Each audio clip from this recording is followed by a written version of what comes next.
Bonjour à tous. Je me décale parce qu'on me dit toujours que je suis trop petite, on ne me voit jamais. Alors, je suis un petit peu sur le côté.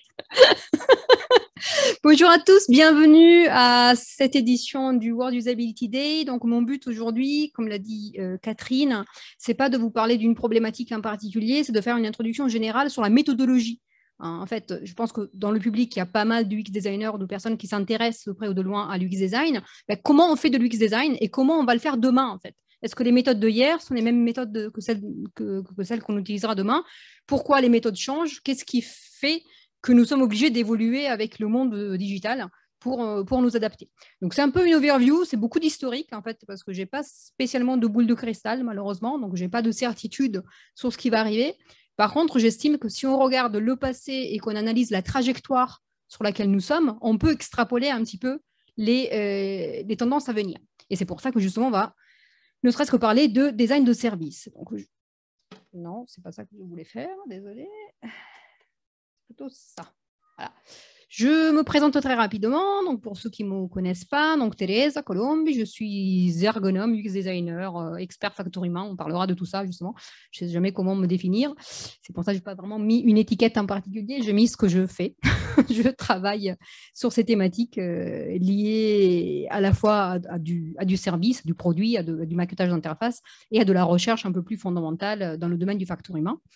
Et j'ai cofondé, je co-dirige une société qui s'appelle Ludotique, qui est leader dans la matière dans le sud de la France depuis plus de 16 ans.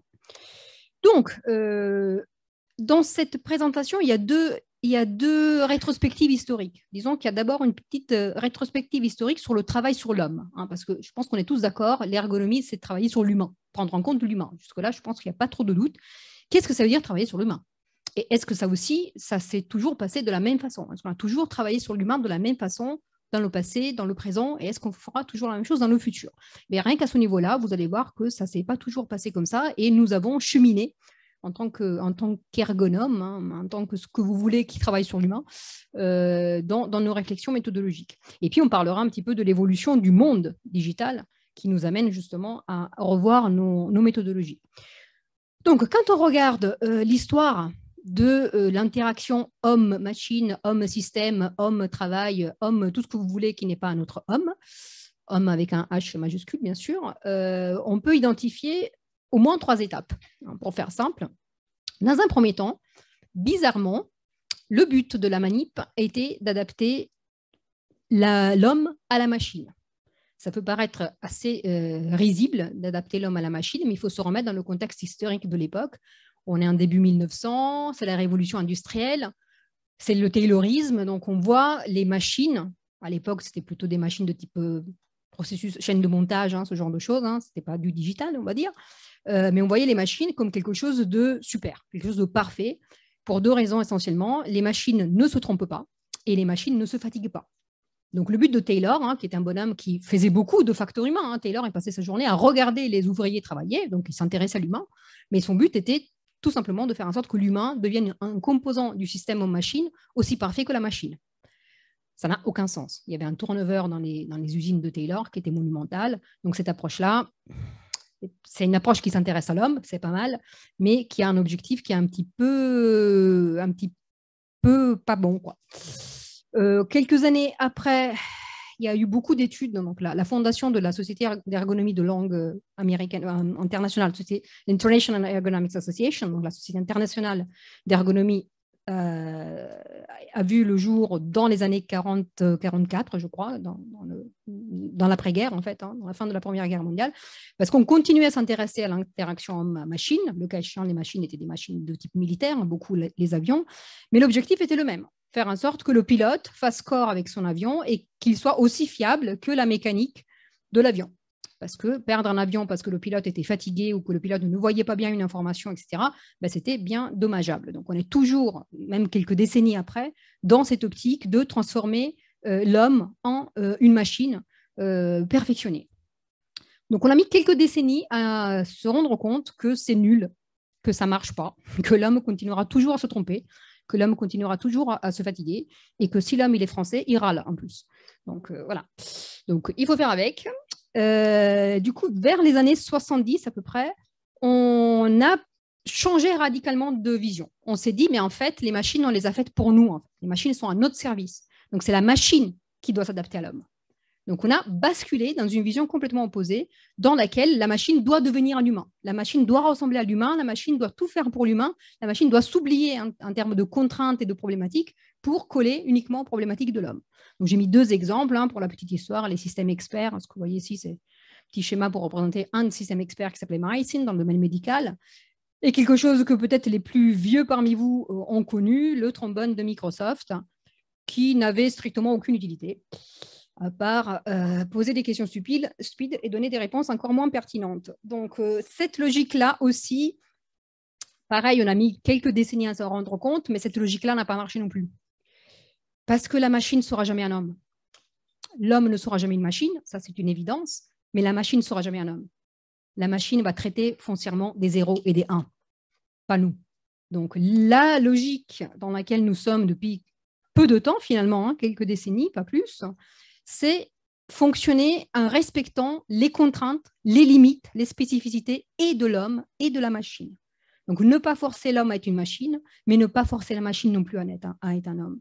Donc, respecter les 2 moitiés de cerveau qui composent un système complexe. Donc déjà, cette réflexion-là, à mon sens, ça apporte beaucoup à notre métier, parce que certes, on met l'homme au centre, on construit autour de l'homme, mais on le fait avec tout le respect possible pour les contraintes, ne serait-ce que techniques et technologiques, que le projet sur lequel nous sommes nous impose. Donc c'est quelque chose qui montre un certain niveau de maturité de la démarche, un niveau qu'on n'avait pas en début 1900. Donc ça, c'est déjà une première réflexion qui me paraît intéressante.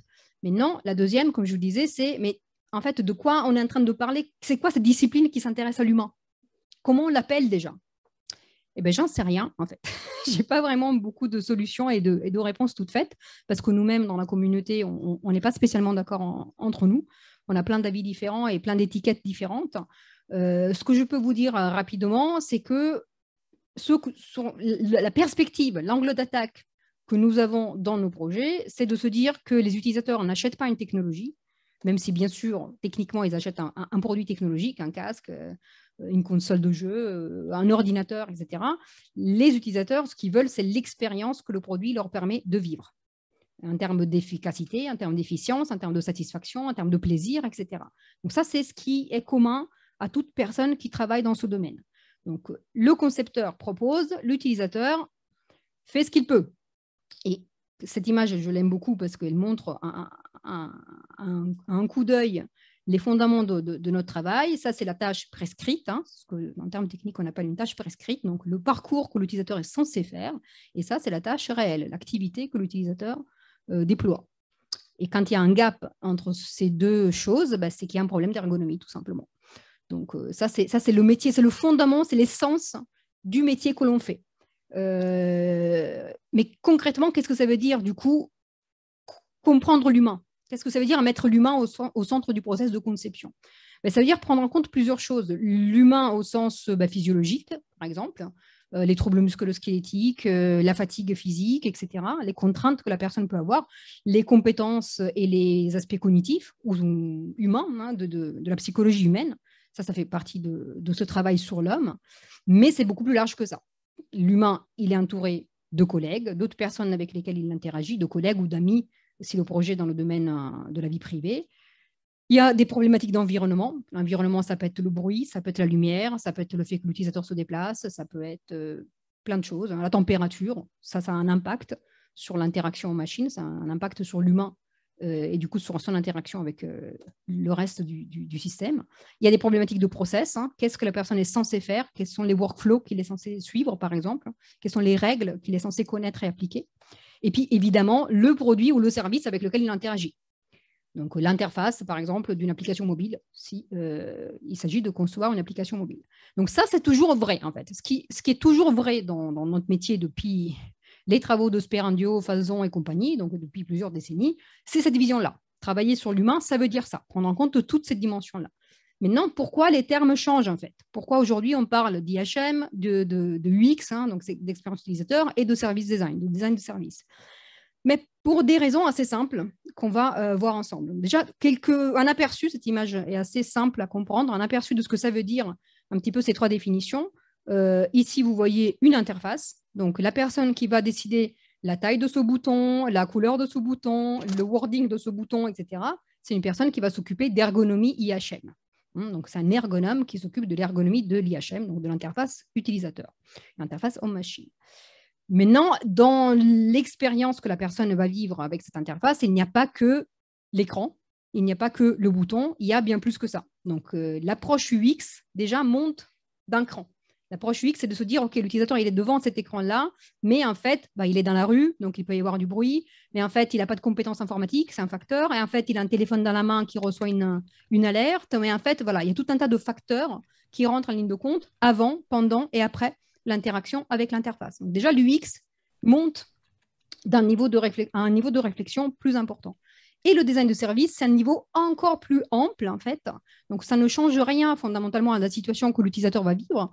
Mais quand on fait du design de service, on va s'intéresser à ce qui se passe autour de l'utilisateur. Parce que, comme on l'a vu dans des schémas qui datent de Mathusalem, il n'y a pas qu'un humain dans l'histoire. Il y a plusieurs humains dans l'histoire et plusieurs briques technologiques dans l'histoire. Donc, c'est important, surtout quand ces briques sont très nombreuses, d'avoir une cartographie beaucoup plus large que l'humain, l'écran et le bouton. Donc, il faut prendre en compte, par exemple, que s'il appuie sur Send, il y a une info qui va arriver dans une base de données, qui va être traitée par un humain, qui va décider que l'info, il faut la valider, et du coup, il y aura un ping qui arrive sur le téléphone. Donc, tout ça, ça fait partie du process, tout ça, ça fait partie des éléments qu'il va falloir comprendre et cartographier. Donc, pourquoi on en arrive à ça, en fait? C'est ça qui est intéressant. Pourquoi il y a des mots-clés comme ça qui apparaissent dans l'histoire? Pourquoi il y a 15 ans, le mot UX n'existait pas? Et pourquoi il y a 5 ans, on ne parlait pas de design de service? Pourquoi? Je me suis pas mal posé cette question et voilà mon interprétation de la chose. Hein. Ça, c'est vraiment mon avis à moi. Je peux tout à fait me tromper. Vous pouvez trouver peut-être autre chose dans la littérature. Moi, ma vision, c'est que en fait, on s'est toujours focalisé sur ce qui était important selon les époques, en fait. Si on se replonge dans un passé que j'ai mis en 1998, mais c'est à peu près ces années-là, on va dire, les années 90, en fait, l'interaction avec le digital, c'était l'interaction avec du client lourd. Internet n'existait pas, ou en tout cas, ce n'était pas quelque chose de grand public. Donc, le logiciel, c'était quelque chose que je téléchargeais sur mon poste informatique et avec lequel j'interagissais. Donc, toute mon expérience, toute la frustration, le plaisir, la satisfaction ou l'efficacité que je pouvais vivre dépendait uniquement de cette chose-là, de cette interface. Donc, travailler sur l'ergonomie IHM suffisait amplement pour couvrir la plupart des problématiques, en fait, parce que tout dépendait uniquement de cette interface. Je suis un humain tout seul, il n'y avait pas de collaboratif, donc je suis en face de mon truc, je fais mon boulot ou mon plaisir, etc. Donc, l'ergonomie IHM suffisait amplement à cette époque. Les années passent, là j'ai dit 2008, mais pareil, c'est une année assez pifométrique, hein, disons dans ces années-là, dans les années 2010, on commence à voir apparaître des services déployés sur plusieurs canaux, sur plusieurs types de médias, et du coup un petit peu hétérogène. Hein. Donc on peut avoir un magasin physique qui vend des produits, que sont les mêmes produits que je dois retrouver dans une brochure, qui doivent être aussi les mêmes produits ou les mêmes promos ou les mêmes offres que je vais retrouver sur mon application mobile. Donc là, clairement, on a besoin de cette approche avec un cran au-dessus qui est l'UX. Parce que l'utilisateur est la même personne, qu'elle sorte son application de la poche, qu'elle aille dans le magasin physique, qu'elle ouvre la boîte aux lettres, qu'elle trouve une brochure, il faut que tout cet univers-là soit cohérent et que sa user journey, son parcours, ait du sens et soit logique et harmonieux dans tous ces touchpoints. Encore pendant quelques années, cette logique-là a été suffisante. Et là, ce qui change, c'est qu'aujourd'hui, on est entouré d'objets de type IoT, hein, donc l'Internet des objets. L'Internet des objets, c'est quoi? Ça veut dire que les objets s'envoient de l'information, échangent de la donnée. Et aujourd'hui, il y a beaucoup plus d'objets qui sont sur Internet que d'humains. Donc, la donnée circule indépendamment de nous. Il y a un tissu d'informations et de services qui se déploie autour de l'utilisateur et qui devrait le faire de façon intelligente, cohérente et adaptée à l'utilisateur. Donc là, j'ai mis un exemple, une fois de plus hyper basique. Je rentre dans mon magasin Leroy Merlin, j'ai un avatar qui m'accueille, qui me propose des choses par rapport à mon profil, qui m'envoie des notifications ou qui envoie automatiquement des notifications sur ma smartwatch, smartwatch qui va communiquer toute seule avec mon téléphone. Donc, il va se passer tout un tas de choses en dehors du contrôle de l'utilisateur, tout un tas de choses qui doivent, elles aussi, être cohérentes, logiques et bien organisées. Donc là, on est vraiment à ce niveau de réflexion qui est en dehors, au-delà, au-dessus de l'interface elle-même et même de la user journey de l'utilisateur. parce qu'il faut prendre en compte tous ces services. Aujourd'hui, même un logiciel, les logiciels n'existent plus, hein, c'est software as a service. Donc, le logiciel est devenu un service à part entière, hein, donc ça change tout le paradigme. Hein. Donc les Corel Draw des années 80, 90, c'est fini, quoi. Donc on est vraiment dans une logique de tout est un service, et ce service est composé de beaucoup d'informations, de beaucoup de données, de beaucoup d'échanges. Donc c'est important d'arriver à cartographier tout ça, en fait, tout simplement. Donc cette problématique-là, on va l'aborder avec les mêmes outils, au moins en bonne partie, que celle de l'approche centrée utilisateur d'il y a 30 ans. C'est-à-dire qu'on met toujours l'utilisateur au centre, mais au lieu de cartographier sa façon d'interagir avec une interface simple, on va cartographier le service, en fait. Hein. Donc, on va faire du mapping du service. On va toujours utiliser une approche collaborative, c'est normal. Une approche itérative, c'est normal. On ne réinvente absolument pas la roue. On va toujours être au service du business, normal, avec des méthodologies de type design thinking, etc. Pas de problème. Donc, on ne va pas réinventer la roue sur les étapes, par exemple, hein, les étapes fondamentales pour réussir ce genre de projet. Ce qu'on va adapter un petit peu, puisqu'on a de la hauteur, on prend de la hauteur, c'est certains outils et certaines techniques. Donc, on ne peut pas aller dans le détail, malheureusement, aujourd'hui, mais je vous montre un exemple. Pour ceux qui sont dans le UX déjà, dans le UX design, je pense que vous connaissez tous les experience maps. Donc, dans une experience map, on va cartographier l'expérience que mon bonhomme va vivre en rentrant dans son magasin Leroy Merlin, en sortant l'application pour voir s'il y a une promo sur, je ne sais pas moi, le carrelage, truc muche, etc., etc., etc. L'experience map, justement, ça ne suffit pas pour cartographier un service parce qu'elle est limitée à l'utilisateur. On voit que l'humain qui va dérouler, le persona, hein, pour utiliser le terme technique, qui va dérouler le scénario qu'on a identifié. Donc, dans un design de service, il faut qu'on rajoute une partie supplémentaire à une experience map pour rendre compte de ce qui se passe en dehors du contrôle et en dehors même de la visibilité de l'utilisateur. Quels autres outils vont jouer un rôle et quelles autres personnes vont jouer un rôle. Et c'est cet ensemble-là qu'il faut rendre harmonieux. On peut se rendre compte, par exemple, qu'il nous manque un acteur ou qu'il nous manque une personne qui met à jour une donnée. Et rien que ça, ce n'est pas un détail. Parce que s'il n'y a pas la bonne personne qui met à jour la bonne donnée, c'est tout le process qui ne sera pas fluide et qui ne sera pas ergonomique. Donc, on reste, à mon sens, dans cette approche holistique, hein, qui est le fondament, qui est la base, qui est l'essence même du travail d'un ergonome, expert, facteur humain ou ce que vous voulez. Donc, la philosophie de base reste travailler sur l'ensemble des composants dans le système.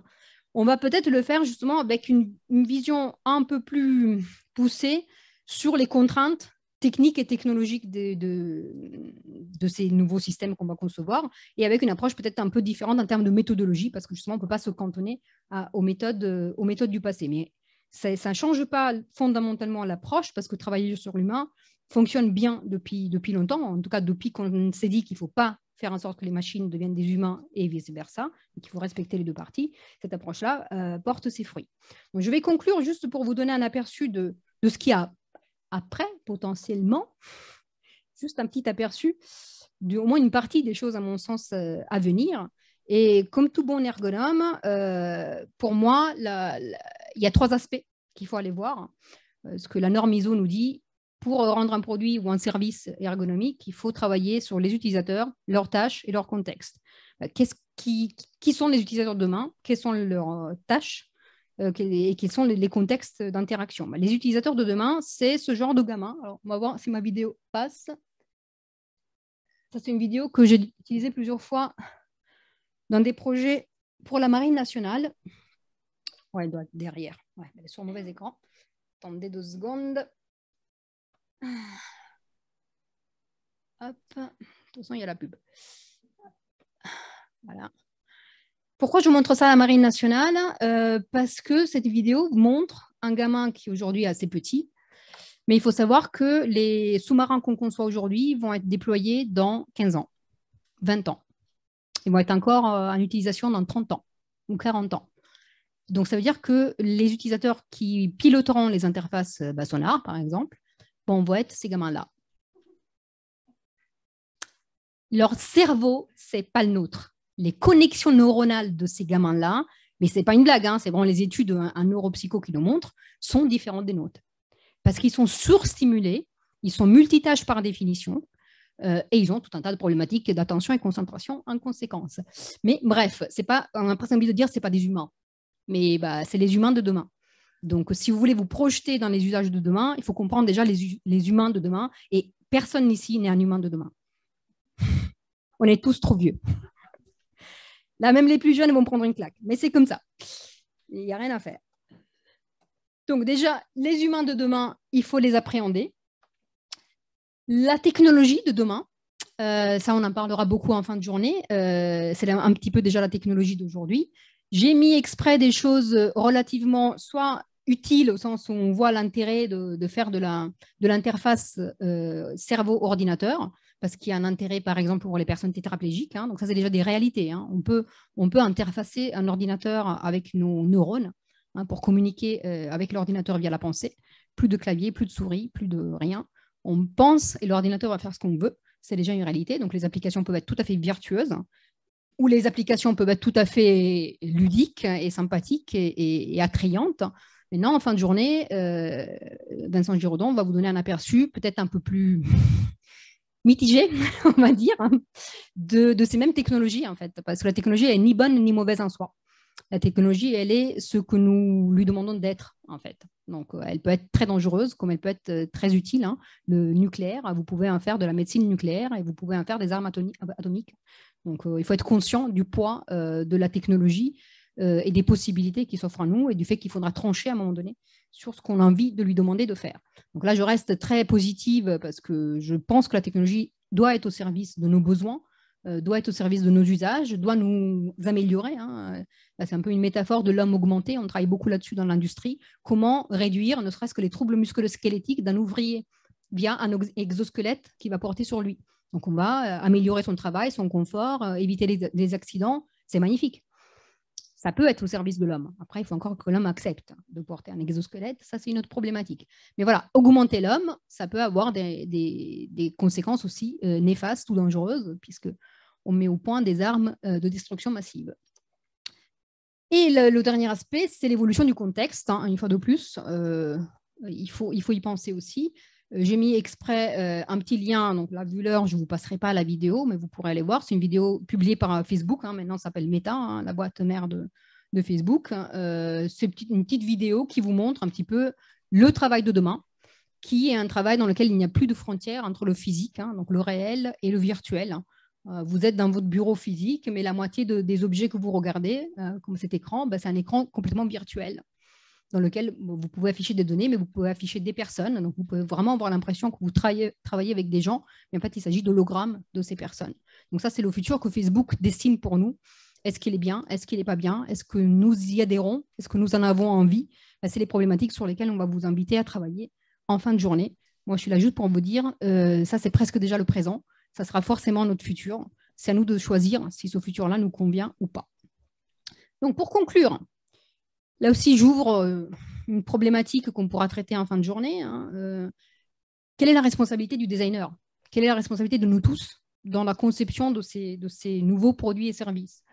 Tout ce que je peux vous dire, parce que je n'ai pas de réponse à apporter à cette question, surtout en si peu de temps, c'est qu'au lieu de travailler uniquement sur les axes classiques qu'on étudie et qu'on analyse depuis la nuit des temps dans les projets, on va devoir regarder un peu plus loin. Quand il s'agit du futur, quand il s'agit d'innovation, quand il s'agit de rupture, comme celle que je viens de vous montrer. Donc, les axes classiques, c'est quoi? C'est travailler sur l'utilité du produit et du service qu'on déploie, travailler sur l'utilisabilité, donc vraiment l'interface, l'interaction machine, je ne sais pas moi, l'affichage de la couleur du bouton, etc. Ça, c'est un classique aussi. L'accessibilité, c'est un grand classique aussi. On reparlera d'accessibilité, ça fait partie des fondamentaux pour qu'un produit ou un service soit bon. La désirabilité, pareil, on parlera de design aussi. C'est fondamental que ça donne envie, hein, soit parce que c'est beau, soit parce que c'est fait pour nous, ça nous rassure, ça nous accueille, ça nous invite à cliquer. Donc ça, c'est les axes classiques de n'importe quelle approche de design centré utilisateur. À mon sens, on va être de plus en plus obligé, dans ce monde changeant et dans ce monde challengeant pour nous les humains, de s'intéresser à deux autres problématiques. Une qui est l'acceptabilité. Est-ce que ces nouveaux usages, ces nouveaux services, ces nouveaux supports, ces nouvelles technologies sont acceptables? Et si non, pourquoi? Et si oui, pourquoi? Et comment améliorer cette acceptabilité si nous le souhaitons? Et justement, être au moins conscient de l'impact sociétal que ces innovations peuvent avoir. Après, la question, c'est est-ce qu'on doit piloter, nous, en tant que designers, cet impact sociétal? Est-ce qu'on doit mettre des vétos? Est-ce qu'on doit faire des préconisations fortes ou est-ce qu'on doit juste accompagner les innovations telles qu'elles sont, sans se poser de questions plus que ça? Ou est-ce qu'au contraire, on doit avoir une approche très éthique et une charte qui nous permette de dire ce projet-là, il est bien, on fait, ce projet-là, il n'est pas bien, il ne faut pas y aller. Je ne sais pas, c'est vraiment une question ouverte. Donc, on est là, comme l'a dit Catherine, pour débattre ensemble. On n'est pas là pour donner des leçons. On est là juste pour dire, voilà, le monde évolue et aujourd'hui, ces problématiques-là, elles sont devant nos yeux. À nous de nous positionner et de trouver la bonne méthode, le bon angle de lecture. Voilà, j'ai terminé. Si vous avez des questions.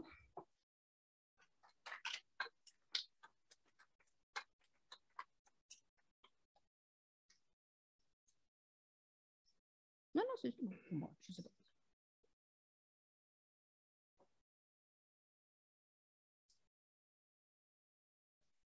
Il n'y a pas de questions? Merci, au revoir. Ouais.